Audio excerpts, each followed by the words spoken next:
안녕하세요. 푸빅입니다. 이번 시간에는 2020년 4월 14일 데일리를 읽어드릴 예정인데요.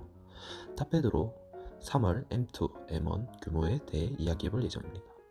그리고 거시기사로는 3월 CPI, 자유무역시범지구 확장을 위한 경제 동반자 협정 추진, 클라우드 기반의 디지털화를 통한 신경제 육성, 빈곤층 생활보장을 위한 지원금 조달 등이 있습니다.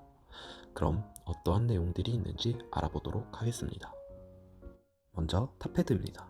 중국인민은행은 2020년 3월 M2, M1 규모가 전년 동기 대비 각각 10.1%, 5% 증가한 208조 900억 위안과 57조 5,100억 위안을 기록했다고 밝혔습니다. 또한 1분기 위안화 신규 대출은 전년 동기 대비 1조 2,900억 위안 증가한 7조 1,000억 위안을 기록했고, 그중 3월 위안화 신규 대출 증가 규모는 전년 동기 대비 1조 1,600억 위안 증가한 2조 8,500억 위안을 기록했다고 덧붙였습니다. 아울러 1분기 전 사회 자금 조달 규모는 11조 8억 위안으로 집계되었다고 언급했습니다. 이어 3월부터 기업들의 조업 재개와 물류, 교통 운수 등이 개선되었으며 더욱 원활한 경영 활동을 위해 1조 1,500억 위안의 선택적 지급 준비율 인하가 추진되었다고 설명했습니다.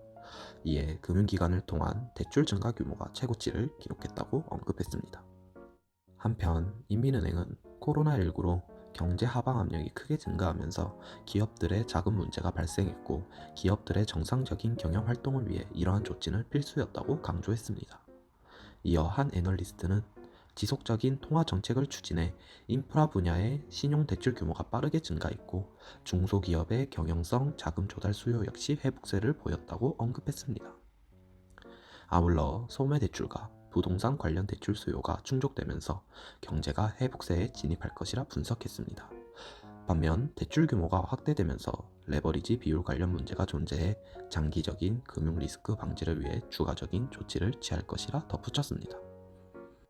다음으로 거시기사입니다. 중국 국가통계국은 2020년 3월 전국 소비자 가격지수 CPI가 전년 동기 대비 4.3% 증가했으며 상승폭이 전월 대비 0.9%포인트 하락했다고 발표했습니다. 관련 애널리스트는 향후 코로나19 발생과 기저효과로 인한 피해 수준이 축소될 것이라 설명했습니다. 이어 물가를 안정시키는 호재가 눈에 띄게 증가하면서 하반기 CPI의 전년 대비 상승폭이 점차 완화될 것이라 전망했습니다. 중국 상무부 해외무역사 리싱첸 사장은 코로나19에 대한 국제적 협력에 주력해 기업들이 국제시장에 진출할 수 있게 지원할 것이라 밝혔으며, 이에 자유무역지구 건설을 가속화해 국제적인 시장 환경을 조성할 것이며, 영내 포괄적 경제 동반자 협정 체결을 적극적으로 추진해 더 다양한 국가들과 수준 높은 무역 협정을 체결할 것이라 주장했습니다. 이외에도 무역과 관련된 새로운 비즈니스 모델 육성을 추진해 대외 무역을 주도할 것이라 덧붙였습니다.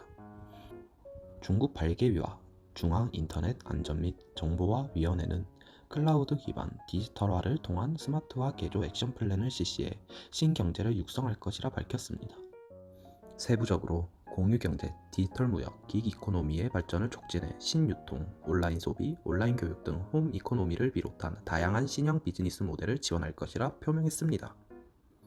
또한 클라우드 기술을 제조업계 및 중소기업들을 실무에 적용할 수 있도록 지원할 것이라 덧붙였습니다. 중국 재정부는 빈곤층 보조금으로 이전에 1,030억 위안을 지급했으며 이번에는 추가로 530억 위안을 지급했다고 발표했습니다. 이번 코로나19의 발생이 빈곤층의 생활에 큰 피해를 주면서 재정부의 관련 지출 압력이 증가했다고 설명했습니다. 한편 이에 대응해 공무원의 임시보조금 추가 지급을 요구했으며 잘 이행되었다고 나타냈습니다. 한편 재정부는 향후 보조정책과 자금관리 감독 조치를 계속해서 보완해 각 지역의 조력 수준을 합리적이고 높여 국민들의 기초생활을 보장할 것이라 표명했습니다. 중국 발개인은 2020년 단계적 임시가격 보조금 제도의 대상 범위 확대 및 기준 상향 조정이 이루어졌다고 밝혔습니다. 세부적으로 올해 3월부터 6월까지 기존 보조금 금액의 2배 규모의 보조금이 지급될 것이며, 지급 대상에 고아와 실업자를 추가할 것이라 표명했습니다. 아울러 각 지역에서 가격 보조금 연동 메커니즘이 시행되고 있으며, 이를 통해 약 66억 위안의 보조금이 투입되어 인플레이션 관련 민생 문제점이 해결될 것이라 덧붙였습니다. 중국 국자위 하오펑 주임은 중앙기업을 산업별로 나누어 더욱 세부적인 대책을 수립할 것이라 밝혔습니다. 이어 기업들의 자금 문제 등 직면한 난제를 적극 해결할 것이며 중앙기업의 조업재개를 전면 추진해 기업의 활력을 불어넣을 것이라 강조했습니다. 더불어 새로운 발전 동력을 육성하고 중앙기업이 국민경제 안전장치, 균형을 잡아주는 밸러스트 스톤 등 역할을 충분히 발휘하도록 지원할 것이라 강조했습니다.